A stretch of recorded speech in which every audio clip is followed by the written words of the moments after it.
খারাপ লাগছিল সেদিন কোর্টে নেওয়ার, কিন্তু সেটা আমি মনোবল দৃঢ় রাখছিলাম। অনেক খারাপ লাগছিল সেদিন কোর্টে নেওয়ার, কিন্তু সেটা আমি মনোবল দৃঢ় রাখছিলাম। আমার বাংলাদেশের জার্সিটা গায়ে পড়া ছিল, ওই মুভমেন্টটা নিয়ে আগাইছিলাম এবং কিছু তারা আমার রশি বাঁধছে এবং ওই যেই কেসটা লাগাইছিল হাতে ওইটা অনেক শক্ত করে বাঁধছে। ঊর্ধ্বতন কর্মকর্তারা তারাই আমাকে মারছিল। তারা হচ্ছে পিছনে অনেকগুলো বাড়ি দিছে আমাকে, পাকে আপনার উপর করে আমার পায়ের গোড়ালিতে আপনার বাড়ি দিছিল অনেকগুলা। দর্শক, আপনাদের সবাইকে স্বাগত জানাচ্ছি। আমি মনিরুল ইসলাম। বৈষম্য বিরোধী ছাত্র আন্দোলনের পর ছাত্র গণ অভ্যুত্থান, ছাত্র জনতার এই অভ্যুত্থানে ক্ষমতাসীন তৎকালীন আওয়ামী লীগ ক্ষমতাচ্যুত হয়। তো সে সময় ক্ষমতাচ্যুত হওয়ার সময় যে আন্দোলনটি, সেই আন্দোলন রেখে গেছে অনেক স্মৃতিগুলোর মধ্যে হাতড়ে বেড়ালে দেখা যাবে যে ফাইয়াজ শব্দটা অনেকের পরিচিত।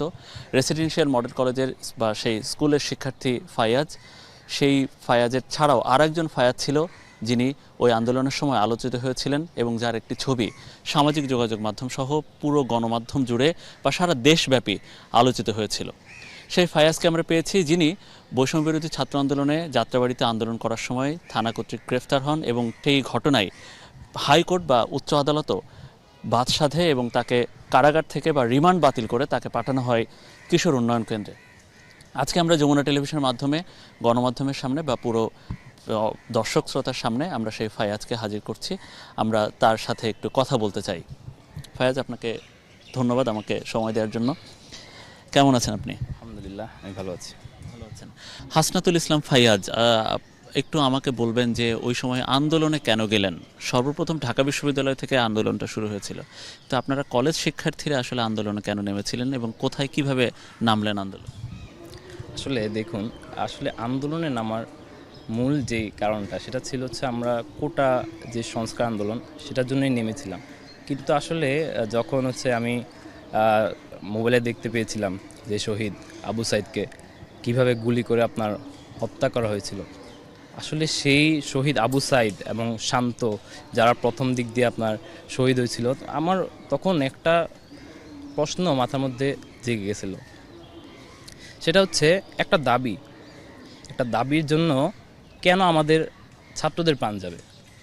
এই প্রাণ যাওয়ার যে বিষয়টা, সেই বিষয়টা সত্যি আমাকে অনেক বেশি আবেগ আপ্লুত করেছে এবং আমি বাসায় অনেকবার কান্না করছিলাম। সেই শহীদ আবু সাইদ যেভাবে বুক পেতে দিয়েছিল, তার সেই বুক পেতে দেওয়ার পর তাকে গুলি করে দিয়েছিল এবং একটা না কয়েকটা গুলি করে তাকে আপনার হচ্ছে হত্যাই করা হয়। তো পরবর্তীতে সেই শহীদ আবু সাইদ তাকে এবং শান্ত ওনাদের সবার যখন নিউজগুলো আমরা আস্তে আস্তে দেখছি, তখন মনে হচ্ছে আসলে আর বাসায় বসে থাকার সেই সময় না আমাদের আর। আমরা হচ্ছি বর্তমান তরুণ যে প্রজন্ম, আমার মনে হয় না যে আমি আর বসে থাকবো। তখন আমার ফ্রেন্ডরাও আমাকে বলছিল যে কিরে, এখানে তো শহীদ আবু সাইদ হত্যা হয়ে গেল, এখানেই এই হামলা হচ্ছে, এখানেই হামলা হচ্ছে। তো এর পরবর্তীতে আমরা আস্তে আস্তে আমি আমার ফ্রেন্ডরা তারা পরিকল্পনা করি যে না, আমাদের আর বাসায় বসে থাকার সময় নাই, আমাদেরকে এখন বের হতে হবে। সেই বের হওয়ার সময় থেকেই আমরা যাত্রাবাড়ি আর হচ্ছে মাতুয়ে এরিয়া, তো সেখানে হচ্ছে আমরা আন্দোলনে গিয়েছিলাম। আমরা বলছিলাম আবু সাইদের রক্ত বৃথা দিতে দেব না, সেই আন্দোলনকে কেন্দ্র করে। তারপর হঠাৎ একদিন দেখলাম, যেই দিন আমরা এই দাবি দাওয়াগুলো পেশ করছিলাম, সেদিন দেখলাম পুলিশ অজস্র গুলি করছে এবং গুলি করে আমি যখন ওইখানে ছিলাম দেখি যে আমার সামনে একটা ছেলে পুরা একদম বুকের ছড়াগুলি লেগে সে একদম পড়ে একটা মরার মতো অবস্থা হয়ে গেছিলো। পরবর্তী আমরা পিছিয়ে গেছিলাম, পিছিয়ে যাওয়ার পর দেখছি যে একদম অবস্থাটা এতই বেগতিক যে পরে ওইখানে কেউ কোনো ধরনের সাহায্য পাচ্ছে না। পরে আমরা ফ্রেন্ডরা মিলে প্ল্যান করলাম যে আমরা পানির ব্যবস্থা করতে হবে।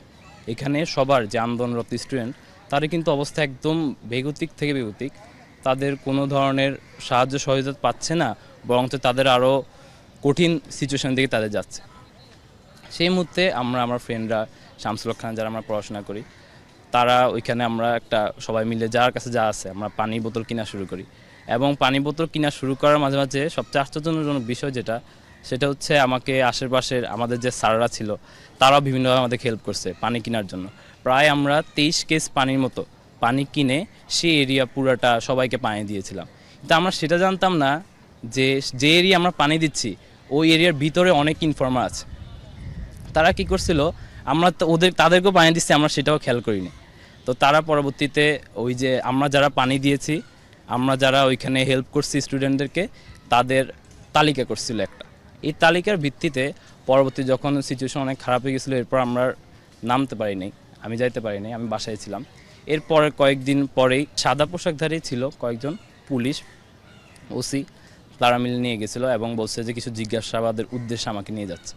তো হ্যাঁ, জিজ্ঞাসাবাদের উদ্দেশ্যে নিয়ে গেল থানায় নেওয়ার পর আমার ফ্রেন্ডদের কারা কারা আমরা সেখানে পানি দিয়েছিলাম, কারা কারা আমরা ওইখানে ছিলাম, হ্যাঁ, সবার হচ্ছে মুভমেন্টগুলো জানতে চাচ্ছে তারা বারবার।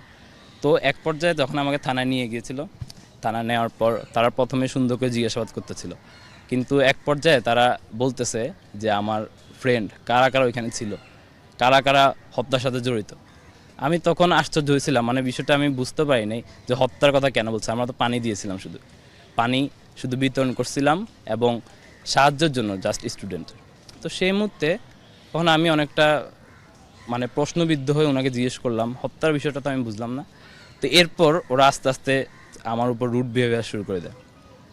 দেয়ার behaviour was so rude. First of all তাদের যেই অ্যাকুইজিশনটা, মানে আমার দিকে যেভাবে তারা বিহেভিয়ার করতেছিল মনে হতো না আমি আসলেই কোনো অপরাধ করছি। তারপর একটা পর্যায়ে আমাকে অনেক বেশি টর্চার করে সেই থানার মধ্যেই, আমার বন্ধুদের নাম দিতে যারা আমার সাথে হচ্ছে পানি দিয়েছে। তারা প্রথমে হচ্ছে আমাকে ধরে আপনার পুলিশের সাথে হাত বাঁধাই হচ্ছে আপনার পিছনে, ওইখানকার তৎকালীন ঊর্ধ্বতন কর্মকর্তারা তারাই আমাকে মারছিল। তারা হচ্ছে পিছনে অনেকগুলো বাড়ি দিছে আমাকে। প্রথম বাড়িটা খাওয়ার পরই আমি অনেক বেশি সেন্সলেসের মতো অবস্থা হয়ে গেছিলো। তো বাড়িগুলো দেওয়ার পরবর্তীতে আস্তে আস্তে তারা আমার যে পাকে আপনার উপর করে আমার পায়ের গোড়ালিতে আপনার বাড়ি দিছিল অনেকগুলা। তো তখন সেই আমাকে প্রায় রাত 12টার সময় মনে হয় আমাকে এই বাড়িটা দিচ্ছে। তখন আমার যখন থানার ইয়েতে পাঠিয়ে দেওয়া হয়েছিল, আপনার যে হাজত যেটা বলে, থানা হাজত, ওইখানে পাঠিয়ে দেওয়ার পর আমি কতক্ষণ পরে শুনি যে আপনার ফজরের আজান। তার মানে ওরা একটা অনেক বড় একটা সময় নিয়ে আমাকে বারবার টর্চার করছিল, জিজ্ঞাসাবাদ করতেছিল এবং পরবর্তীতে বারবার খালি মিথ্যা স্বীকারোক্তি একটা নেওয়ার জন্য তারা বারবার খালি ভিডিও অন করতেছিল আর আমাকে বলতেছিল যে বল তুই এটা করছস। বারবার কেউ বলতেছে তুই মারছস পুলিশ, এটা বল বারবার। আমি পরে একটা পর্যায়ে আমি বুঝতে পারছি তারা অনেক বেশি টর্চার করবে। তখন আমি বললাম, দেখেন আমি হচ্ছে একজন ঢাকা কলেজের স্টুডেন্ট, আমি বর্তমানে ঢাকা কলেজে পড়ি, আপনারা আমাকে দেখান আমি কি করছি। সেই ভিত্তিতে যদি আপনাদের মনে হয় আমি কিছু করছি আপনারা বলেন। আমি যেটা দেখি নাই, করা তো থাক দূরের কথা, যেটা দেখি নাই সেই বিষয়ে আপনারা আমাকে কোশ্চেন করছেন এবং টর্চার করছেন। সেই মুহূর্তে সেই পুলিশ অফিসারটা বলছে আমার যে কনস্টেবল এখানে, করস নাই বুঝছি জানি, কিন্তু এখন তো তোরা আমার লাগবে, তোরা আন্দোলনে গেছস, এখন লাগবে, এই জন্য তোকে বলতে হবে। তো এই টর্চারে এক পর্যায়ে যখন দেখছে আমি অনেকটা সেন্সলেসের মতো অবস্থা, তখন ওরা আমাকে পাঠিয়ে দিয়েছিল হাজতে। তো ওইখানে হাজতে গিয়েও দেখলাম অনেক স্টুডেন্ট রয়েছে। তারপর ওইখানে আমাকে 2 দিন রাখা হয়। 2 দিন রাখানো বারবার জিজ্ঞাসাবাদের জন্য নিয়ে যেত, আবার হাজতে প্রেরণ করতো। আমার আব্বু আম্মু অনেক চেষ্টা করছিল আমাকে খুঁজতে। আব্বু আম্মু যখন থানায় আসছিল তখন বলা হয় যে আপনার ছেলে নাই এখানে। আমার আব্বু আম্মু পরে একটা পর্যায়ে গেছিলো ওনারা, ওইখান থেকে ডিবি অফিসে আমাকে নেওয়া হয় পরে 2 দিন পরে, 26 তারিখ বোধহয়। তো নেওয়ার পর ওইখানে গিয়ে দেখি আমি মানে একটা কঠিন অবস্থা। ওইখানে কেমনে থাকে মানুষ। ওইখানে একটা হয়েছিল যে ওইখানেই একজন আমার ঢাকা কলেজের একজন বড় ভাই সাথে ওইখানে পরিচিত হয়। মানে আমি ঢাকা কলেজে পড়ি, এটা যখন উনি শুনছে তখন উনি ওনার বেডটা ছেড়ে দিয়েছে আমার জন্য, এবং ওইখানে আমার জন্য কিভাবে আমি থাকলে সুন্দর হবে, কীভাবে সব ধরনের ব্যবস্থা করছে সেই ভাই। তো উনি করার পর ওইখানে আসলে আমার শুইতে হতো বোতল দিয়ে মাথায় শুইতে হতো ওইখানে। তারপর ওইখানে বিভিন্ন ব্যক্তিবর্গ ছিল, যেমন আসিফ মাহতাব স্যার, উনি ছিল, উনি অনেক ভালোভাবে ইন্সপিরেশন করছে, বলছে সমস্যা নাই তোমার পরবর্তীতে দেশ গড়বা। তারপর আপনার ওইখানে আন্দালি ব্রাহ্মণ প্রার্থ ওনারা ছিল ওখানে। তো ডিবিতে আমাকে রাখছিল 2 দিন, পরবর্তীতে নিয়ে যাওয়া হয় কোর্টের উদ্দেশ্যে। আমাকে কোনো ইন্টারোগেশন বা এরকম কিছু থানায় যেগুলো হয়েছে না, ডিবিতে হয় নাই, তবে লাস্ট যেদিন আমাকে একবার কোর্টে নেওয়ার পর আবার যেদিন কোর্টে নিবে এর আগের দিন রাতে আমাকে ওইখানকার এক ঊর্ধ্বতন কর্মকর্তার রুমে নিয়ে যাওয়া হয়েছে। ওইখানে নিয়ে আমাকে কোশ্চেন করতেছে বারবার, কোটাটার উচ্চারণ করতে। যখন আমি বলছি QUOTA, তখন এরা অস্ট্রাপ ভাষায় গালিগালাজ করছে আমাকে। গালিগালাজের এক পর্যায়ে তারা আমাকে বলে যে এই 5 ওয়াক্ত নামাজ পড়স, আমাকে বলছে 5 ওয়াক্ত নামাজ পড়স। আমি 5 ওয়াক্ত নামাজ পড়ি না, বাট আমি চেষ্টা করি 5 ওয়াক্ত নামাজ পড়তে। তখন ওইখানকার একজনকে বলছিল আর কি, ইশারা দিয়ে যে আপনার মনে ফুটেজ চেক করতে। আমি ডিবিতে 2 দিন ছিলাম, ওইখানে সবাই জামাতে নামাজ পড়তো। তো তো ওইটা চেক করতে বলছে আমাকে বিভিন্ন ভাষায়, যে আমি যদি নামাজ পড়ি তাহলে নাকি আমি ছাত্র শিবির, এই এই ইয়াটা আমার ট্যাগটা আমার পিছনে লাগার চেষ্টা করছে অনেকবার। তো এই লাগানোর পরবর্তীতে একটা সময় তারপর আমার যেদিন কোর্টে নেয় সেদিন তো আমার একদম, যেদিন কোর্টে নেয় প্রথম দিন, সেদিন আসলেই আমার অনেক খারাপ লাগছে। ওইখানে অনেক আসামি, অনেক দেখছি স্টুডেন্ট দেখছিলাম কয়েকজনকে ওইখানে। আসলে আমার অনেক খারাপ লাগছিল সেদিন কোর্টে নেওয়ার পর, কিন্তু সেটা আমি মনোবল দিয়ে রাখছিলাম এবং বুঝতে পারছিলাম যে তারা আমাকে দিয়ে কোনো একটা কাজ করতে চাচ্ছে। তখন আমি এই দৃঢ়তাটা আমার মধ্যে রাখছি যে যত যাই হোক, এই যে দেশের জন্য যে কাজটা করতেছি এই কাজটা কখনো বৃথা যেতে দিব না। তখন সেই মুভমেন্ট নিয়ে আমি ওইখানে আগাচ্ছিলাম। যখন আমার বাংলাদেশের জার্সিটা গায়ে পড়া ছিল, ওই মুভমেন্টটা নিয়ে আগাইছিলাম এবং কিছু তারা আমার রশি বাঁধছে এবং ওই যেই কেসটা লাগাইছিল হাতে, ওইটা অনেক শক্ত করে বাঁধছে। হ্যাঁ, হাত করাটা অনেক শক্ত করে বাঁধছে, আমি না আইতে পারতাম না কিছু, মানে এরকম। তারপর রশি দিয়ে, তো যাই হোক ওইখান থেকে আপনার আমাকে ডিবি থেকে পরবর্তীতে কারাগারে নেওয়া হয়। তা কারাগারে নেওয়ার পর ওইখানকার যেই হেড অফ দ্য অনার ওইখানকার, উনি অনেক সুন্দর ব্যবস্থা করছে আমার জন্য ওইখানকার, যেন আমি সুন্দরভাবে থাকতে পারি, সেই ব্যবস্থা করে দিয়েছিল। তারপর আর কি আমার পরবর্তীতে যেদিন শুনি সরকার পতন হয়েছিল, এর পরের দিনই আমাকে আমার আব্বু আম্মু মামারা সবাই মিলে আমাকে বের করে নিয়েছিল। যেদিন আসলে প্রথম মানে আপনি আলোচিত হইলেন হচ্ছে ইয়ের দিন, যেদিন হচ্ছে হাতকড়া পরে বাংলাদেশের জার্সিকে থানায় কোর্টে এজলাসে তোলা হচ্ছিল এবং আপনাকে দেখা গেছে খুব শক্ত গম্ভীর একটা, মানে ওই সময়কার অনুভূতিটা কি আসলে বলা যায় যে যখন নিয়ে যাচ্ছিল পুলিশ, সামনে সাংবাদিকরা ছবি তুলছে, হ্যাঁ, নিজেরা কি মনে হচ্ছিল, অপরাধী না কি মনে হচ্ছিল তখন? আমার কখনো অপরাধী মনে হয় নাই। প্রথম কথা যেটা, যখন নিয়ে যাচ্ছিল তখন দেখছিলাম আপনার রাস্তা দিয়ে মানুষরা, ওইখানে আমরা যখন ওই কেসটা নিয়ে যাচ্ছিল মানুষরা রাস্তা থেকেই অনেক ধরনের এমনি মানে বীর বুঝাচ্ছিল সবাইকে ওইখানে। ওরা হয়তো বুঝতে পারছে ওইটা কোর্ট আন্দোলনের জন্য আমাদেরকে। আমার কখনোই মনে হয় নাই যে অপরাধ আমি করি নাই সেই অপরাধের সাজা দেওয়ার জন্য এবং সেই অপরাধের একজন মিথ্যা স্বীকারোক্তি নেওয়ার জন্য আমার যেভাবে চেষ্টা করছে। তারপর আমাকে যখন ওইখানে উঠে নেওয়া হয় আমি এটা বুঝতে পারছি, দেশের আমি একজন সন্তান, এই দেশকে পরবর্তীতে গড়তে হবে আমাদেরকে। তো সেই গড়ার ভিত্তিতে আমরা অপরাধীর যেই রেশ তারা আমার উপর লাগাতে চাইছিল সেটা পারেনি, এটা সম্পূর্ণ আল্লাহর ফয়সালা। আমরা এটাতে অনেক বেশি দৃঢ়ভাবে ছিলাম আমি ওইখানে, এই জন্যই। আচ্ছা, পরবর্তীতে যখন 5 আগস্ট সরকার পতন হলো এবং আপনারা ছাত্র জনতা যেটা চেয়েছিলেন সেটা হইলো, তখন তো আপনারা কারাগারের মধ্যেই জানতে পারেন না? হ্যাঁ, কারাগারে টিভি আসছিল ওইখানে, প্রতিটা হাউসে টিভি থাকে, ওইখানে জানতে পারলাম। ওইখানে কিন্তু আমি ছাড়াও অনেকে ছিল, এই যে কোটা সংস্কার আন্দোলন কেন্দ্র চট্টগ্রাম থেকেও ছিল ওইখানকার, তারপর ওইখানকার আবার হাউসের ক্যাপ্টেন থাকে, ওরাও ছিল। ওরা সবাই মিলে অনেক উল্লাস করছিল ভিতরে, প্রথমে উল্লাস করছিল, আমি বুঝতে পারি, আমি টিভি দেখি নাই। পরবর্তী টিভি দেখি যে আপনার সরকার পতন হয়েছে এবং এই যে পরে সেই রাতের বেলায় দেখছিলাম আপনার সমন্বয়করা মিটিং করে বলছিল 24 ঘন্টার মধ্যে আমাদের ভাই যাদেরকে বিনা অপরাধে অ্যারেস্ট করেছে তাদের সবাইকে ছেড়ে দেয়। তখন আসলে একটা স্বস্তি ফিরে পেয়েছিলাম এবং মনে হয়েছে আসলে আমার যে কষ্টটা এটা অবশ্যই সার্থক হয়েছে, এটাই মনে করছিলাম আমি।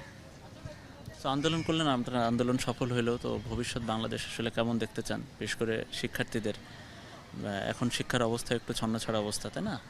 তো ভবিষ্যৎ বাংলাদেশ এবং নিজেকেও কোথায় নিয়ে যেতে চান? ভবিষ্যৎ বাংলাদেশ আসলে আমরা এখন তেমন কোনো বিষয় নিয়ে এখন চিন্তা করতে চাচ্ছি না। আমরা এখন চিন্তা করতে চাচ্ছি আমাদের যে পড়াশোনা, আমাদের যে এডুকেশন লাইফটা, ওটা কীভাবে আরও বেশি অগ্রসর করা যায়, ওটা কীভাবে আরও বেশি উন্নতি করা যায়। কেননা বাংলাদেশে সবচেয়ে বেশি এখন সংকট যেটা, সেটা হচ্ছে বুদ্ধিভিত্তিক সংকট। সেই সংকটটা মোকাবেলায় আমরা ছাত্র জনতা, অবশ্যই আমরা যারা আছি সবাই চেষ্টা করব নিজের সর্বোচ্চ যোগ্যতাকে কাজে লাগিয়ে দেশের পরবর্তী যে অগ্রযাত্রা, সেই অগ্রযাত্রা নিজেকে সর্বোচ্চ ভূমিকায় রাখতে। আর আমি ইনশাল্লাহ চেষ্টা করব আমাকে একজন দক্ষ প্রকৌশলী হিসেবে তৈরি করে বাংলাদেশের একটা পদমর্যাদা নিয়ে আমাকে চাই একটা এস্টাবলিশ করতে বাংলাদেশের পরবর্তী উন্নতির উদ্দেশ্যে। যেহেতু আন্দোলন সফল হয়েছে, আপনারা চেয়েছিলেন সরকার পতন হোক, সেটা হয়েছে, সেরকম লাগে নাকি? অনুভূতিটা কেমন লাগে আসলে?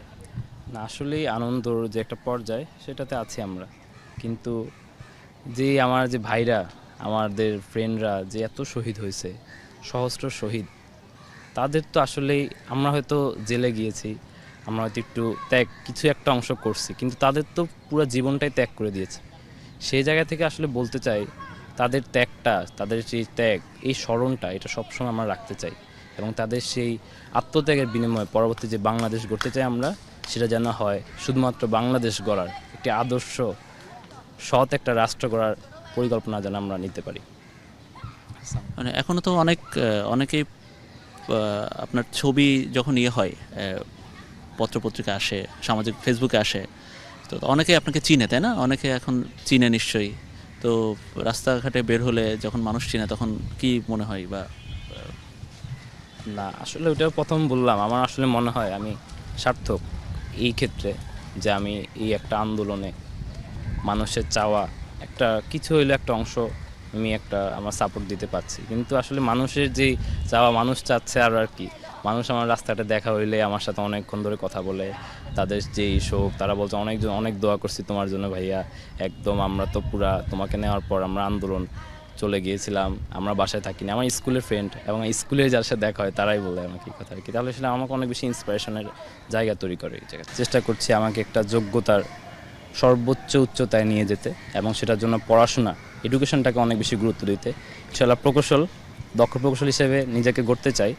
আল্লাহ যদি চান অবশ্যই হব দক্ষ প্রকৌশল, আর যদি নাও চান ইনশাআল্লাহ দেশের উন্নতির খাতিরে আমি আমার সর্বোচ্চটা দেওয়ার চেষ্টা করব।